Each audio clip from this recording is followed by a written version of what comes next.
ആയിരക്കണക്കിന് കുടുംബങ്ങളുടെ സ്വപ്നങ്ങൾ വീണുടഞ്ഞ ഒരു പ്രദേശത്തു കൂടിയാണ് ഞങ്ങളിപ്പോൾ യാത്ര ചെയ്യുന്നത്. ഇത് ആസാമിലെ ധുബ്രി ജില്ലയിലെ ബിലാസിപ്പാറ ഡിവിഷനിലെ ചില ഗ്രാമങ്ങളാണ്. ഈ കാണുന്നതൊക്കെ വീടിന്റെ അവശിഷ്ടങ്ങളാണ്. ഇതൊരു പ്രകൃതി ദുരന്തം വന്ന് തകർന്നതല്ല, മറിച്ച് JCB ഉപയോഗിച്ച് തകർത്തതാണ്. ഇങ്ങനെ 2000-ഓളം വീടുകളാണ് തകർക്കപ്പെട്ടത്. എവിടേക്ക് പോകുമെന്നറിയാതെ തങ്ങളുടെ തകർക്കപ്പെട്ട വീടിന് മുമ്പിൽ തന്നെ കുടിൽ കെട്ടി താമസിക്കുകയാണ് ഇവിടുത്തെ ജനങ്ങൾ. അദാനി ഗ്രൂപ്പും ആസാം പവർ ഡിസ്ട്രിബ്യൂഷൻ കമ്പനിയും സംയുക്തമായി തുടങ്ങുന്ന ഒരു തെർമൽ പവർ പ്ലാന്റിന് വേണ്ടിയിട്ട് ആയിരക്കണക്കിന് ഏക്കർ ഭൂമിയാണ് ഏറ്റെടുക്കപ്പെട്ടത്. ഏകദേശം 40,000 കോടി രൂപയുടെ വലിയൊരു പ്രൊജക്റ്റാണ്. അതിനു വേണ്ടിയിട്ടാണ് ഈ ജനങ്ങള് അവരുടെ സ്വന്തം വീടുകളിൽ നിന്ന് കുടിയിറക്കപ്പെട്ടത്, അവർ പെരുവഴിയിലായത്. പ്രോജക്റ്റുകൾക്ക് വേണ്ടി ജനങ്ങളെ കുടിയൊഴിപ്പിക്കുന്നത് ആദ്യത്തെ സംഭവമൊന്നുമല്ല. പക്ഷേ അതൊക്കെ കൃത്യമായ പുനരധിവാസ പദ്ധതികളുമായും പ്ലാനുകളുമായിട്ടാണ് നടപ്പിലാക്കാറുള്ളത്. ഇവിടെ അതൊന്നും ഉണ്ടായിട്ടില്ല. ജനങ്ങൾക്ക് കൃത്യമായ നോട്ടീസോ കാര്യങ്ങളോ കൊടുക്കാതെ പെട്ടെന്ന് വന്ന് വീടുകൾ പൊളിച്ചു നീക്കി.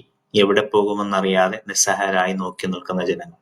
ഈ നോട്ടീസ് കണ്ടില്ലേ, ഇതാണ് ഇവർക്ക് കിട്ടിയൊരു നോട്ടീസ്. കവലകളിലെല്ലാം ഈ നോട്ടീസ് പതിച്ചു. എന്നിട്ട് അവരോട് പോകാൻ പറഞ്ഞു. കുടിയൊഴിക്കപ്പെട്ട 2000-ഓളം കുടുംബങ്ങളിൽ ഗവൺമെന്റ് നിഷ്കർഷിക്കുന്ന രേഖകൾ സമർപ്പിക്കാനായത് വെറും 100 ചില്ലാനം കുടുംബങ്ങൾക്ക് മാത്രമാണ്. അവരെ പുനരധിവസിപ്പിക്കുന്നതാവട്ടെ ബ്രഹ്മപുത്രയുടെ കൃഷിക്ക് യോഗ്യമല്ലാത്ത തീരത്തും. ഏത് സമയവും കരകവിഞ്ഞൊഴുകുന്ന ബ്രഹ്മപുത്ര എങ്ങനെ അവിടേക്ക് അവർ മാറി താമസിക്കും? റിലീഫുമായി ചില സന്നദ്ധ പ്രവർത്തകർ അവിടെ എത്തുന്നുണ്ട്. അതൊക്കെ ഒരു താൽക്കാലിക ആശ്വാസം മാത്രമാണ്. എത്ര കാലം ഇങ്ങനെ സന്നദ്ധ പ്രവർത്തകർ തന്ന ഭക്ഷണം കഴിച്ച് ജീവിക്കും? നിങ്ങൾ ഈ കാഴ്ച കണ്ടോ? ഒരു പാക്ക് ബിസ്ക്കറ്റിന് വേണ്ടിയുള്ള തിക്കും തിരക്കുമാണ്. കുട്ടികളും സ്ത്രീകളും ഒക്കെ. വല്ലാത്തൊരു കാഴ്ച തന്നെയാണ്. കുടിയിറക്കപ്പെട്ടവരുടെ വേദന അത് അവർക്ക് മാത്രമേ അറിയൂ.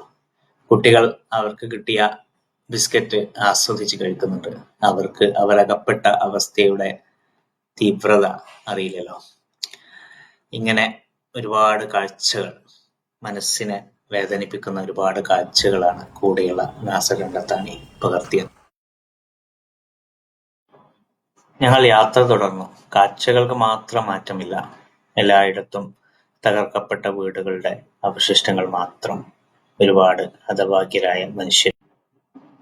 ഇതാ റോഡരികിൽ ഇതാ പള്ളിയുടെ അവശിഷ്ടങ്ങൾ കാണുന്നു. ഞങ്ങൾ അവിടേക്ക് ഇറങ്ങിച്ചെന്നു. കാര്യങ്ങൾ അന്വേഷിച്ചു. ഈ പള്ളിയുടെ അനുബന്ധമായി ഒരു വിദ്യാഭ്യാസ സ്ഥാപനം ഇവിടെ ഉണ്ടായിരുന്നു. അതെല്ലാം തകർക്കപ്പെട്ടിരിക്കുന്നു. ഞങ്ങൾ അടുത്ത ഗ്രാമത്തിലോട്ടുള്ള യാത്രയിലാണ്. അവിടെയും കാഴ്ചകൾക്ക് മാറ്റമൊന്നുമില്ല. നിസ്സഹായരായി നോക്കി നിൽക്കുന്ന ജനങ്ങൾ. ഇത് ഹാരിസ് അലിയുടെ വീട് നിന്നിരുന്ന സ്ഥലമാണ്. അദ്ദേഹത്തിന് ഏകദേശം 50 വയസ്സായി. അദ്ദേഹത്തിന്റെ പിതാവ് ഉസ്മാൻ അലിയും ഇവിടെ തന്നെയാണ് ജീവിച്ചത്. ഏകദേശം 10-75 വർഷമായി ഇവിടെ ജീവിക്കുന്ന കുടുംബം. അവരിനി എങ്ങോട്ട് പോകാനാണ്? എല്ലാം നഷ്ടപ്പെട്ട ഒരു പറ്റം മനുഷ്യർ.